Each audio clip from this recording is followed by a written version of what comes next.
बिस्मिल्लाहिर्रहमानिर्रहीम। अस्सलाम वालेकुम। आई होप आप खैरियत से होंगे। मैं हूं अरसलान खटक और आपको वेलकम करता हूं पीके टेस्ट प्रो यूट्यूब चैनल पर। आज इस वीडियो के अंदर हम एफबीआर कस्टम डिपार्टमेंट का एक पेपर सॉल्व करेंगे जो कराची रीजन में अक्टूबर साल 2024 के अंदर हुआ है। ये पेपर था यूडीसी पोस्ट के लिए और ये पेपर इंतहाई ईजी पेपर था। एक स्टूडेंट ने व्हाट्सएप के थ्रू शेयर किया है। मैंने जब पेपर देखा तो मैं खुद हैरान हो गया कि इतना आसान पेपर एफबीआर वाले कैसे ले सकते हैं। इस पेपर में 3 सेक्शंस थी। सेक्शन ए में इंग्लिश के एमसीक्यूज थे, टोटल 15 एमसीक्यूज थे। और जो सेक्शन बी था उसके अंदर एमएस ऑफिस से रिलेटेड एमसीक्यूज थे, जिसमें वर्ड, एक्सेल और पावर पॉइंट से रिलेटेड एमसीक्यू क्वेश्चन आए थे। और जो सेक्शन सी था उसके अंदर 10 एमसीक्यूज थे जनरल नॉलेज की, और उसके अंदर पाकिस्तान स्टडी और इस्लामिक स्टडी की भी एमसीक्यूज थे और वर्ल्ड जनरल नॉलेज भी थी। तो पेपर सॉल्व करेंगे। इस वीडियो के अंदर हम 20 एमसीक्यूज सॉल्व करेंगे और जो नेक्स्ट वीडियो होगी उस पर हम मज़ीद 20 एमसीक्यूज सॉल्व करेंगे। इस तरह हमारा पूरा पेपर भी अपलोड हो जाएगा। तो अगर आपने भी एलडीसी या यूडीसी के लिए अप्लाई किया है तो इस वीडियो को एंड तक देखें, काफ़ी हेल्पफुल वीडियो है। पहला क्वेश्चन है हमारे पास, आइडेंटिफाई द करेक्ट सेंटेंस। यहाँ पर आपको 4 सेंटेंस दिए गए थे, जो कि इसमें एक सेंटेंस ऐसा था कि वो ग्रामेटिकली दुरुस्त था, आपने वो जवाब देना था। तो यहाँ पर है the cat sleep, the cat are sleeping, the cat sleeping और the cat is sleeping. Option D दुरुस्त जवाब है, the cat is sleeping. Present continuous tense का ये सेंटेंस है। दूसरा क्वेश्चन था the synonym of optimistic is dash. Optimistic का मतलब होता है उम्मीद रखना, और होपफुल का मतलब भी उम्मीद रखना ही होता है कि एक बंदे को अच्छी यानी उम्मीद हो किसी चीज़ की। तो ये दोनों आपस में सेम है, इसलिए हमारा जो करेक्ट आंसर है वो है ऑप्शन ए। इसके अलावा जॉयफुल का मतलब होता है खुश रहना, खुश होना। पेसिमिस्टिक का मतलब होता है मायूसाना, और जेनरस का मतलब होता है हिम्मत वाला, फराख्दिल। Which of the following is an adverb. Slow का एडवर्ब हमने फाइंड करना था। Slowly, slower, slowest. तो स्लो का जो एडवर्ब है वो है option B, slowly. Fill in the blank, dash she like coffee और टी। यहाँ पर आपने 4 ऑप्शन में एक ऑप्शन चूज करना था। Does, do, is, are. Interrogative sentence है सिंपल इंडिफिनिट टेंस का, और यहाँ पर लगेगा डज। ऑप्शन ए दुरुस्त जवाब है। ही, शी, इट और सिंगुलर नाउन के साथ हम एस या ईएस का यानी इंटरोगेटिव वर्ब लगाते हैं, does. The meaning of word abandon is dash.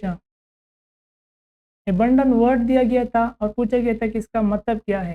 3 option थे आपके पास, मैंने तीनों का उर्दू जो मीनिंग बनती है वो भी साथ लिख दिया है। रिटेन, रिटेन का मतलब होता है बरकरार रखना। फॉरसेक का मतलब होता है छोड़ देना, तर्क कर देना। और सपोर्ट का मतलब होता है हिमायत करना या साथ देना। एबंडन का मतलब ये होता है कि छोड़ देना या तर्क कर देना।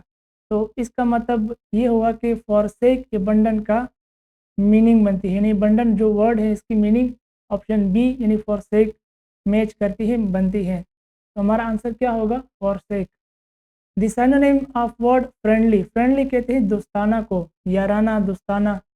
और इसी की जो सिनोनिम है वो है काइंड। ऑप्शन ए दुरुस्त जवाब था।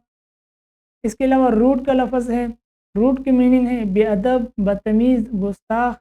और मीन, मीन के माने ये भी है कि किसी चीज़ के बीच में होना, दरमियान में होना। और कमज़रफ़, कमीना के लिए भी इस्तेमाल होता है। इसके अलावा वर्ड है कोल्ड, कोल्ड का मतलब ठंडा यानी ठंडी, सर्द चीज़ वगैरह। क्वेश्चन नंबर 7 है fill in the blank, please dash the light when you leave. Turn off, take out, turn down. यहाँ पे जो दुरुस्त ऑप्शन था वो था option A, please turn off the light when you leave. यहाँ पर जो ऑफ लगेगा वो डबल एफ के साथ लगेगा, यानी O double F. Question number 8 है fill in the blank, have you got any dash, luggage या लगेजेस। तो लगेज यानी उसका प्लूरल, यहाँ पर लगेगा सिंगुलर, ठीक है, luggage. Have you got any luggage, ये सिंगुलर नहीं है, ये ओवरऑल लफ्ज़ ही ऐसा है, ठीक है। ऑप्शन ए दुरुस्त जवाब था, 2 ही ऑप्शन आपको दिए गए थे। नेक्स्ट क्वेश्चन है हमारे पास, title bar in MS Excel displays name of the dash.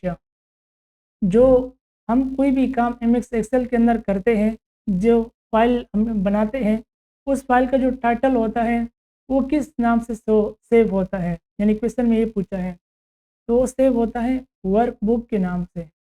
Option A दुरुस्त जवाब है। What function calculate the largest value in a set of numbers in MS Excel.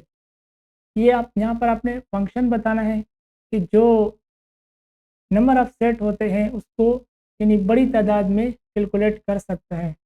तो इसका दुरुस्त जवाब है मैक्सिमम। ऑप्शन डी दुरुस्त जवाब है।